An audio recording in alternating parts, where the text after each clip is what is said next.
দিয়েছিল বাঙালি জাতীয়তাবাদ যে আইডিয়া, সেটা তো মুসলিম লীগ থেকে এসেছিল, সেটা তো অ্যান্টি মুসলিম ছিল না, তারা সেটাকে বানিয়েছে। আমরা আগামী ইলেকশন যেটা আছে সেটা চাই তারা সংস্কারের পক্ষে এবং সংস্কারের বিপক্ষে, এই ভিত্তিতে আগামী ইলেকশন আমরা চাই। আমরা এমন ইলেকশন চাই না যে তারা ইসলামের পক্ষে ইসলামের বিপক্ষে, এমন ধরনের আমরা ইলেকশন চাই না। যারা এটা করছে তারা ধর্মকে ব্যবহার করে বাংলাদেশকে চূর্ণ বিচূর্ণ করে বাংলাদেশকে নষ্ট করে দিতে চাচ্ছে। আমরা আপনাদের কাছে আহ্বান রাখবো, এই ধরনের ধর্মীয় কার্ড খেলবেন না। আমাদের এখানে মানুষ নামাজ রাখে, ফেস্টিভ মুভমেন্টে থাকে, কিন্তু আপনারা যে পরিস্থিতির মধ্যে দিয়ে আমাদেরকে নিয়ে যাচ্ছেন, যে এনসিপি বিএনপি হলো ধর্মের বিরুদ্ধে আর আমরা হলাম ধর্মের পক্ষে, এই ধরনের বিভাজন তারা চেষ্টা করছে। আমরা বলি যে খেলা এটা না, ভুল রাজনীতি করছেন আপনারা।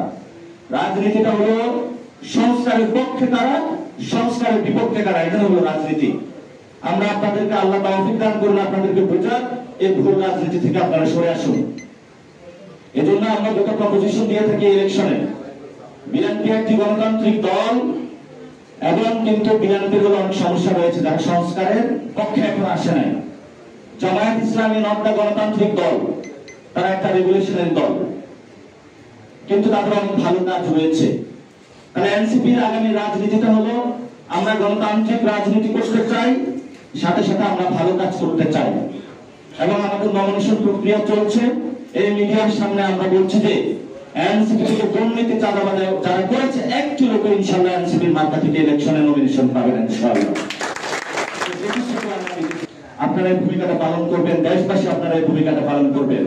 আমরা সংস্কারের পক্ষে বিপক্ষে রাজনীতি যেতে চাই, সুন্দর একটা বাংলাদেশ গঠন করতে চাই। আমরা কোন ধর্মীয় বিভাজনের রাজনীতি বাংলাদেশে করতে চাই না। ডাকসুতে ধর্মীয় বিভাজনের, ডাকসুতে যারা ভোট দিয়েছিল তারা কি ধর্মকে দেখে ভোট দিয়েছিল? তারা তো ধর্মকে দেখে ভোট দেয় নাই। যারা কাজ করবে সোসাইটিতে ভালো মানুষ, তাদেরকে ভোট দেবে। আমরা তো মানুষের কাছে এটা বলি নাই, যাকে সাপলা গুলিতে ভোট দেন, ধানের পক্ষে ভোট দেন, দাঁড়িপাল্লা যেতে করে যারা ভালো কাজ করবে তারা ভোট পাবে। অনেকে মনে করতেছে বাংলাদেশের মানুষ বোকা। বাংলাদেশের মানুষ যদি বোকা হতো তাহলে তারা হাসিনাকে খেলানোর জন্য আন্দোলনে নেমে আসতো না। তারা যথেষ্ট চালাক বাংলাদেশের মানুষ।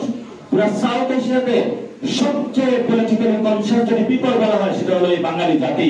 এই বাঙালিকে ৭১ দমে রাখতে পারে নাই, ৯০ রাখতে পারে নাই, ৪৭ পারে নাই। ভারত স্বাধীনতা আন্দোলনে যদি রক্ত দিত সবচেয়ে দিয়েছিল এই বাঙালি জাতির মধ্যে তারা।